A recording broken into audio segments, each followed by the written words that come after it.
사도행전 9장 1절에서 19절 말씀입니다.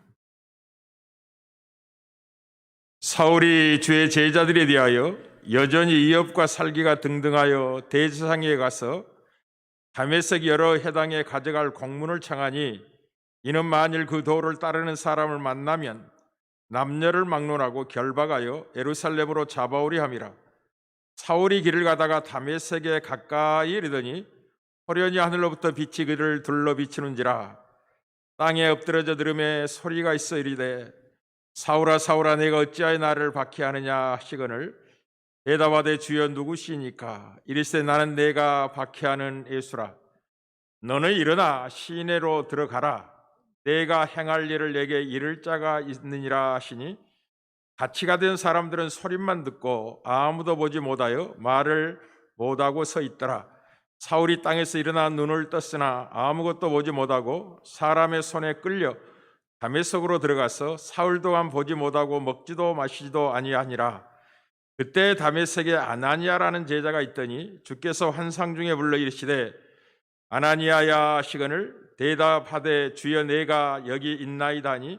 주께서 이르시되 일어나 집 가라 하는 거리로 가서 유다의 집에서 다섯 사람은 사울이라는 사람을 찾으라. 그가 기도하는 중이니라.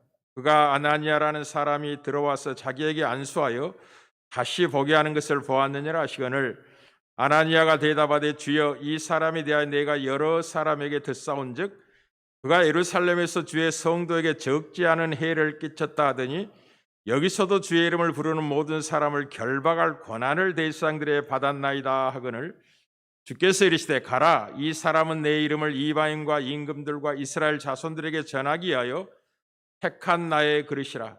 그가 내 이름을 위하여 얼마나 고난을 받아야 할 것을 내가 그에게 보이리라 하시니, 아나니아가 떠나 그 집에 들어가서 그에게 안수하여 이르되, 형제 사울아, 주 곧 내가 오는 길에서 나타나셨던 예수께서 나를 보내어 너로 다시 보게 하시고 성령으로 충만하게 하신다 하니, 즉시 사울의 눈에서 비늘 같은 것이 벗어져 다시 보게 된지라.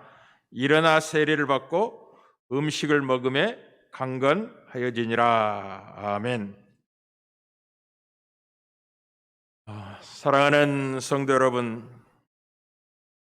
전 세계적으로 영적인 어둠이 몰려오고 있는 시기를 우리가 만났습니다. 이것은 교회와 성도들이 빛의 자녀로서의 빛된 본분을 감당해야 될 책임 있는 시대가 되었다는 사실을 강조하고 싶습니다.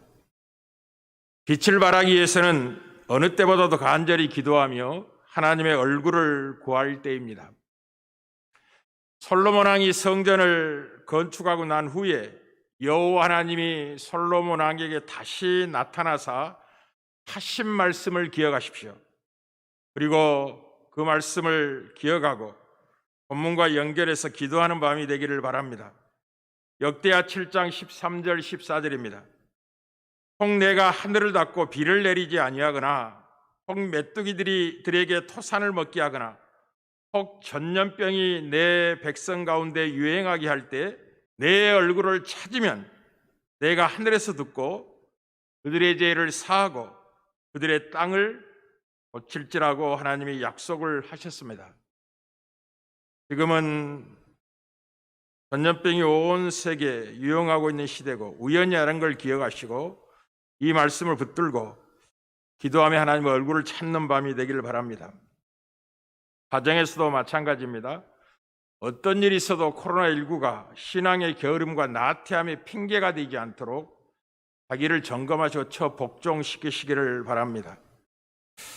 우리는 지난 2주 동안 이 시간에 스데반과 빌립 집사의 행적을 통해서 복되신 하나님의 영광의 복음의 이디함과 하나님의 일하심의 영광을 우리가 살펴보았습니다. 오늘은 이 두 사람에게 나타난 것을 합한 것과 같은 결과를 가져오는 복음의 이디함과 하나님의 일하심의 영광을 나타낼 한 인물을 만나게 됩니다. 그는 바로 사울이라고 불렸던 사도 바울입니다. 본문은 사도 바울의 핵심과 그리고 그가 받은 사명에 관한 것이 기록이 되어 있습니다. 먼저 주의할 것은 사도 바울의 핵심과 사명을 받음에 있어서 주도권이 사도 바울에게 있지 않음을 먼저 알고 계셔야만 합니다. 사도 바울의 의지나 결단이나 그리고 그의 간절함이 만들어낸 결과가 아니라는 사실을 먼저 깊이 유념을 하셔야 되겠습니다. 주도권은 주님에게 있었습니다. 사도 바울을 택한 분이 바로 예수 그리스도셨습니다. 사도 바울이 예수를 붙잡는 게 아니라 예수님께서 부활하신 주님이 사도 바울을 붙잡은 사건입니다. 요한복음에서 말씀하신 그대로 그를 택하신 분이 바로 주님이셨습니다. 요한복음 15장 16절에 너희가 나를 택한 것이 아니요 내가 너희를 택하여 세웠나니 이는 너희로 가서 열매를 맺게 하고 또 너희 열매가 항상 있게 하여 내 이름으로 아버지께 무엇을 구하든지 받게 하려 함이라고 말씀하시므로 주님이 우리를 택하여 세워 위대한 영광의 삶을 살게 하시는 분이지 우리가 주님을 택하는 게 아니라는 걸 기억하시고 오늘 사도 바울의 핵심은 이 사실을 분명하게 우리에게 알립니다. 사울이라고 이름하는 장차 사도 바울이 될 그는 여전히 주님께 적대적이었습니다. 본문의 1절 2절에 이렇게 증언하고 있죠. 사울이 주의 제자들의 여전히 이업과 살기가 등등하여 대제사장에 가서 다메섹 여러 해당에 가져갈 공문을 청하니 왜냐하면 만일 이 도를 따르는 사람을 만나면 남녀를 막론하고 결박해 가지고 예루살렘으로 잡아 오려고 그렇게 했다고 본문이 시작합니다. 그런데 이와 같은 사울에게 부활하신 주님이 찾아오신 것입니다. 이 사실이 복음의 영광을 찬란하게 드러내 줍니다. 그리고 사울을 바꾸어서 사도 바울 되게 하여 주님의 이름을 위하여 택한 그릇으로 사용하시는 모습에서 주님의 일하심의 신비와 우리가 영광을 만나게 됩니다. 사도행전 9장 15절 16절입니다. 주께서 이르시되 가라 이 사람은 내 이름을 이방인과 임금들과 이스라엘 자손들에게 전하게 하여 택한 나의 그릇이라고. 그가 내 이름을 위하여 얼마나 고난을 받아야 할 것을 내가 그에게 보이리라 하시니라. 놀랍지 않습니까? 예수를 박해하던 사람이 이제는 예수의 이름을 위하여 박해받는 사람으로 뒤바뀌게 될 것입니다. 이 주님의 일하심의 신비를 채 알지 못했던 이 아나니아에게 주님은 이렇게 말씀하시고 일어나 집 가라 하는 거리로 가서 그에게 안수하여 다시 보게 하고 성령으로 충만하게 하라고 명하셨습니다. 아나니아는 주님의 일하심의 신비를 채 이해하지 못합니다. 들었던 소문이 이 사람이 많은 해를 하나님 백성에게 끼쳤다는 사실을 들었고 그것을 주님에게 말씀하셨습니다. 근데 주님은 그런 이야기 하지 말고 내가 지시하는 대로 가서 그에게 안수하여 다시 보게 하고 성령으로 충만하게 하라 라고 사명을 주어 그를 보냅니다. 사도 바울은 주님이 택하여 주님의 이름을 전하기 위하여 택한 주님의 그릇이었습니다. 주님이 그렇게 의도하셨습니다. 그리고 때가 되매 친히 그를 찾아오사 그를 변화시킨 사건이 오늘 본문의 내용입니다. 우리는 이런 사실에서 몇 가지 사실을 유념할 필요가 있습니다. 그것은 무엇이냐면 주님께서는 언제 사도 바울을 택하셨는가 하는 것입니다. 주님이 이렇게 말씀하십니다. 그는 내 이름을 전하기 위하여 내가 택한 나의 그릇이라 라고 말씀하시고 지금 오늘 본문은 그것을 지금 이루고 계시는 주의 일하심을 보게 됩니다. 그러나 사도 바울이 갈라디아 교인들에게 자신이 언제 택정함을 입었는지에 대해서 1장 15절 17에 이렇게 증언합니다. 그러나 내 어머니의 태로부터 나를 택정하시고 그의 은혜로 나를 부르시니가 그의 아들을 이방에 전하기 위하여 내 속에 나타내기를 기뻐하실 때 내가 곧 혈육과 의논하지 아니하고 또 나보다 먼저 사도된 자들을 만나려고 예루살렘으로 가지 아니하고 아라비아로 갔다가 다시 다메섹으로 들어갔다라고 고백함으로 자기를 택하신 그 하나님의 손길은 어머니의 태로부터 사실 창세전에 택한 거죠. 그러나 이제 인간의 이해 한계 속에서 어머니의 태로부터 나는 택장을 입었다라고 고백하고 있고, 우리는 에레미야 선지자가 선지자로 세움을 받을 때 하나님이 에레미야에게 이렇게 말씀하신 것을 1장 4절 5절에서 듣게 됩니다. 여호와의 말씀이 내게 임하니라. 이르시되 내가 너를 모태에서 짓기 전에 너를 알았고 내가 배에서 나오기 전에 너를 성별하였고 너를 여러 나라의 선지자로 세웠노라 하시니라 라고 하여, 오늘 본문에 찾아오사 사도 바울을 붙잡은 것 같지만 실상 하나님의 계획 속에는 사도 바울이 어머니의 태에 잉태했을 때부터 그를 택정하시고 세우기 위해 작정하셨다라고 합니다. 그렇다면 우리는 이런 질문을 해봐야 됩니다. 그렇다면 왜 하나님은 이런 적대적인 세월을 살게 하시는가? 나를 고민해 봐야죠. 그때 택했다면 그냥 뭐 적대적인 관계도 아니고 주를 잘 열심히 섬기고 주를 기쁘시게 하는 삶만 살게 하다가 때가 되면 이제 사명까지 주어서 이 일꾼으로 삼으셨다면 우리가 충분히 이해하겠는데, 모태에서 택정하셨다고 하면서 왜 오랜 세월을 적대적인 삶을 살게 하셨는가? 이게 복음의 신비입니다. 이게 하나님의 일하심의 영광된 비밀이에요. 이 사울의 등장과 회심의 하는 그의 고백을 들어보십시오. 사울의 등장은 의미심장합니다. 사도행전 7장 58절에 이렇게 등장하죠. 성 밖으로 내치고 돌로 칠세, 스데반을 사람들이 죽이려고 성 밖으로 내밀고 돌로 쳐 죽이는 그 사건이죠. 그때 증인들의 옷을 벗어 사울이라는 청년의 발 앞에 두었다라고 하여, 이 사울이라는 청년이 증인들과 같은 생각을 갖고 있었다는 거죠. 스데반은 죽어 마땅한 사람이야 라는 생각을 갖고 있었고, 그것을 8장 1절에서 사울은 그가 죽임당함을 마땅히 여기더라 라고 기록하므로 사도 바울은 주님을 편들 생각이 전혀 없었던 세월을 살고 있었다라는 걸 강조합니다. 그리고 8장 3절에는 그의 잘못된 열심이 사울이 교회를 잔멸할 새 각 집에 들어가 남녀를 끌어다가 옥에 가두니라 라고 증언하여, 그냥 보통 적대적인 관계에 있었던 게 아니라 아주 적대적인 끝자락에 있었던 하나님의 원수 중에 원수인 인물이었다라는 것을 강조하고 사울이 등장하고 있는 것을 우리가 만납니다. 그가 회심한 후에 디모데에게 자기 자신을 알릴 때도 디모데전서 1장 10절에 이렇게 증언합니다. 내가 전에는 비방자요 박해자요 폭행자였으나 도리어 긍휼을 입은 것은 내가 먼저 믿지 아니할 때 알지 못하고 행하였기 때문이다. 내가 무지했고 어둠으로 총명이 사라진 그 시절을 내가 살았었다는 거죠. 이 사실이 이제 사도 바울을 세우신 하나님의 의도 속에서 복음의 영광과 하나님의 일하심의 영광을 드러내고 있는 산 증거입니다. 왜 오랫동안 적대적인 세월을 살게 하시는가? 그게 복음입니다.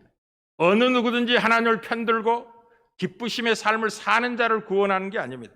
아무도 하나님을 찾지 않을 때, 모두가 죄인 되었을 때, 모두가 연약할 때 하나님이 그 아들을 우리를 대신한 십자가에서 대신 대속의 죽음을 죽게 하시고 우리를 사랑하사 우리를 구원하시는 거죠. 사도 바울의 적대적인 세월은 측량할 수 없는 그리스도의 풍성함을 이방인에게 전하게 하시기는 하나님의 무한한 지혜의 계획이었습니다. 측량할 수 없는 그리스도의 풍성함, 그리스도의 풍성함을 이해하셔야 됩니다. 어떤 큰 적대적인 사람도, 어떤 큰 죄인도 그리스도의 은혜의 풍성함에 접촉하게 되면 구원에 이를 수 있느니라. 그것에 본된 자가 니니라. 사도 바울을 봐라. 얼마나 하나님을 대자 끝자락에 가 있었던 인물이냐. 구원을 순서를 따지고 어떤 자격을 따진다면 그는 제일 나중에 있었던 인물 아니냐. 그런데도 그가 구원을 받고 사도로서 쓰임을 받는 것은 측량할 수 없는 그리스도의 풍성함이라.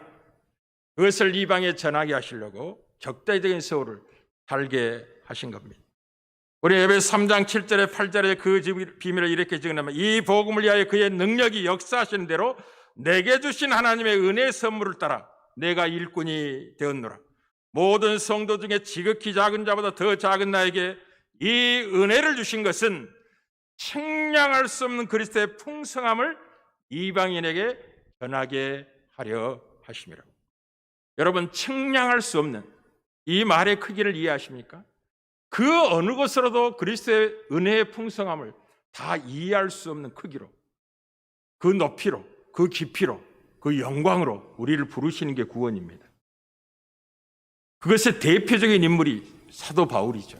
사도 바울이 이대에서가 아니라 모태에서 택정하여 이방인의 사도로 쓰시기로 작정하셨음에도 오랫동안 가장 적대적인 삶을 살도록 허락하신 이유가 사도 바울의 입을 통해서 이 사실을 분명하게 증언하실 하나님의 계획이죠. 두 번째는 하나님의 비밀의 경륜이 어떠한 것을 드러내시려고 오랜 세월 적대적인 삶을 살게 하셨습니다. 에베소 3장 9절입니다. 영원부터 만물을 창조하신 하나님 속에 감추었던 비밀의 경륜이 어떠한 것을 드러나게 하려 하시며, 영원부터 만물을 창조하신 하나님, 이 세상을 창조하시기 전에 하나님 속에 가지고 있던 계획을 사도 바울을 통해서 드러내려고 그를 모태에서 택정하셨지만 오래전에 적대적인 삶을 살게 하여 복음의 영광과 크기, 위대함과 그것을 본인이 친히 경험함으로 증언한 자로 세우기 하여 그런 일들이 허락되었다라고 말씀을 합니다. 사랑하는 성도 여러분, 사울을 사도 바울이 되게 하신 분이 우리 주님이심을 기억하시길 바랍니다. 이것이 복음의 영광과 하나님의 일하심의 신비입니다. 적대적인 사울을 사도 바울 되게 하는 것이 하나님의 은혜의 힘입니다. 그가 주님의 긍휼하심을 얻은 이유이기도 합니다. 주님의 은혜의 풍성함이 사도 바울을 있게 했다는 걸 기억하십시오. 주님의 긍휼의 넘침이 사도 바울을 사도 바울 되게 했다는 걸 기억하십시오. 이 사도 바울의 은혜를 베풀어 긍휼을 허락하신 이 주님이 창조주실 뿐만 아니라 우리의 구원의 하나님이시고 그리고 영원한 심판의 주가 되신 우리 주님이십니다. 이 사실이 우리를 우리 되게 하는 것입니다. 주님의 은혜의 힘이, 주님의 긍휼의 풍성함이 우리를 우리 되게 만드는 겁니다. 사도 바울이 남다른 자격과 조건이 있어서가 아니라 그가 남보다 뛰어난 의지와 결심과 각오가 그리고 간절히 하나님을 찾았기 때문에 부활한 주님이 만나주신 게 아니라 여전히 이업과 그리고 사리가 등등하여 적대적인 관계 속에 있었을 때 찾아오사 그를 바꾸어내신 겁니다. 이게 구원입니다. 이게 복음의 능력이에요. 사랑하는 성도 여러분, 사도 바울은 알고 있었습니다. 자기를 바꾼 것이 자기가 잘나서가 아니라 주님의 은혜였다는 사실을 그가 깨닫게 됩니다. 자기가 긍휼을 입은 까닭은 후에 주를 믿어 영생 얻는 자들에게 본이 되게 하시려는 하나님의 무한한 계획이었다는 사실을 그가 알게 됩니다. 그래서 디모데전서 1장 14절 16절 이렇게 증언합니다. 우리 주의 은혜가 그리스도 예수 안에 있는 믿음과 사랑과 함께 넘치도록 풍성했다는 거죠. 주님의 은혜가 넘치도록 풍성해서 자기가 있게 되었다는 겁니다. 믿보다 이 말이여 그리스도 예수께서 죄인을 구원하시고 세상에 임하셨다 하였도다 죄인 중에 내가 계시니. 이 고백은 진실한 고백입니다. 사실 현상적으로 적대적인 관계를 대조한다 할지라도 아마 끝자락에 있었을 인물이죠. 그렇게 주를 박해하는 적 없죠. 그래서 주님이 만나셔서 찬란한 빛 가운데 찾아오셔서 이 사울에게 물었던 질문이 바로 그거 아닙니까? 사울아, 사울아, 내가 어찌하여 나를 박해하느냐? 그가 얼마나 주님을 박해했든지 주의 예를 박해했든지 주를 믿는 성도들을 고난 가운데 집어 던졌든지 첫 질문이 그거 아닙니까? 사울아, 사울아, 내가 어찌하여 나를 박해하느냐? 물으셨고 사도 바울은 대답합니다. 주여 누구십니까? 라고 묻자 주님이 어떻게 대답했다고요? 나는 네가 박해하는 예수라. 그러니 그가 어느 정도 그 잘못된 열심으로 주의 백성들을 박해했는지가 정확히 드러나죠. 그런 자를 구원하신 능력이 복음의 능력이고, 그런 자를 사용하셔서 복음을 전하게 하시는 분이 하나님의 일하심의 신비, 하나님의 일하심의 놀라움입니다. 이 사실을 안다면, 이 사실로 여러분 자신을 확인했다면, 주님의 은혜와 주님의 긍휼의 은총을 입어 우리가 우리 된 사실을 알았다면, 홀로 하나이신 하나님께 존귀와 영광을 돌리는 것이 마땅할 것입니다. 그래서 사도 바울은 믿음의 아들 디모데에게 그 비밀을 알린 다음에 이렇게 증언을 했던 거죠. 디모데전서 1장 17절에 영원하신 왕 곧 썩지 아니하고 보이지 아니하고 홀로 하나이신 하나님께 존귀와 영광이 영원 무궁하도록 있을지어다. 아멘. 아주 중요한 것을 할 때는 성경이 아멘을 뒤에다 특별히 탁 그렇습니다, 맞습니다, 정말 그렇군요 라고 아멘을 하는 겁니다. 영원하신 왕 곧 썩지 아니하고 보이지 아니하고 홀로 하나이신 하나님께 존귀와 영광이 영원 무궁하도록 있을지어다. 여러분이 주님의 은혜의 힘으로 주님의 긍휼의 능력으로 우리가 우리됨의 사실을 확인하는 순간 그 하나님을 찬양하지 아니할 수가 없을 겁니다. 그 하나님을 찬양하죠. 그러나 오늘 본문에 나타나지는 않았지만 이제 자기를 찾아오시고 자기를 변화시켰던 이 사건을 예루살렘과 유대인에게 증언하고 또 이방의 왕들에게 증언할 때 여러 차례 사도행전에서 이 문제를 다루게 될 때 좀 보충해서 다루게 됩니다. 오늘 본문은 질문과 대답 이 한 가지밖에 없습니다. 이렇게 주님이 이제 먼저 물었던 거죠. 사울아 사울아 네가 어찌하여 나를 박해하느냐 물었고 사울의 대답은 주여 누굽니까? 라고 묻는 것밖에 안 나왔고 주님은 나는 내가 박해하는 예수라 라고 주님이 대답하시고 이제 곧바로 사명을 향하여 이제 명하시고 사명자를 중개자로 아나니아를 세워서 그 일을 이루시는 내용이 오늘 본문에 있지만은 사도행전 22장에 가면 사도 바울이 주님께 한 가지를 더 묻습니다. 뭘 묻냐면 사도 바울이 이르되 주님 무엇을 하리까? 라고 묻습니다. 내가 이제 어떻게 해야 되겠습니까? 주님 무엇을 하리까? 주께서 이르시되 일어나 다메섹으로 들어가라. 내가 해야 할 모든 것을 거기서 누가 이리라 하시거든. 이건 모든 구원받은 백성이 주님의 은혜와 긍휼의 풍성함으로 말미암아 자기가 자기됨이 확인되는 순간 보편적으로 묻게 되는 고백입니다. 이것을 소명으로 또는 사명으로 생각하게 됩니다. 그 큰 은혜의 힘으로 그 무한한 자비와 긍휼로 나를 구속하셨다면 이제 주님 제가 어떻게 살아야 됩니까? 제가 주님을 만나기 전에는 헛된 인생을 살았었습니다.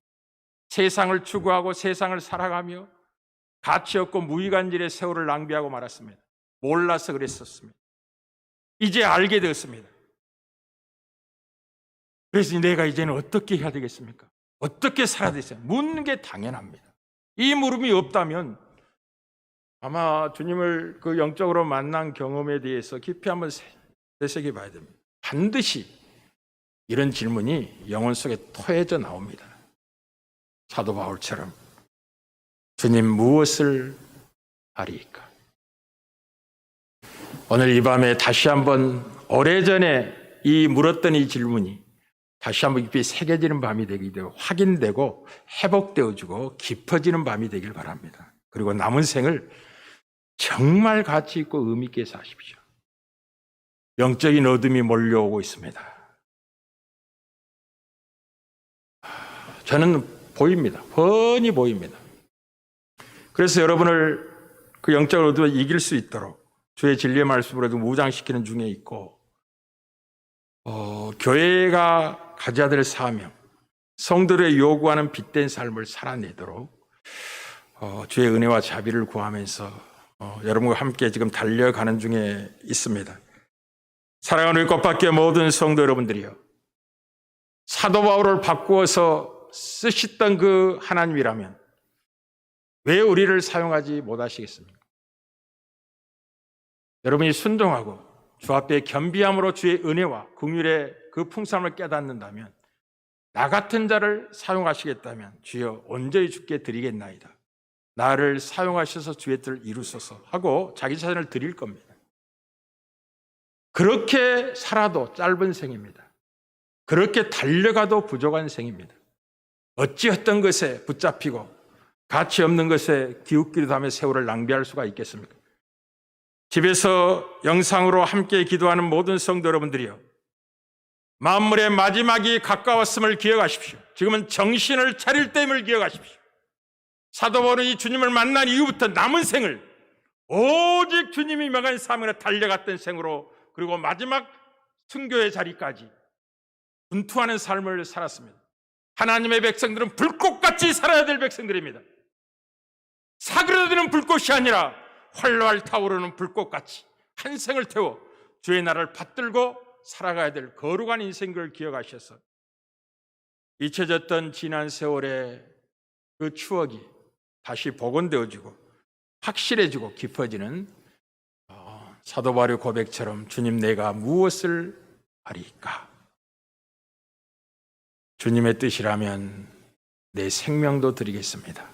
다시 한번 각오 결단하는 복된 밤이 되기를 주의 이름으로 축복합니다.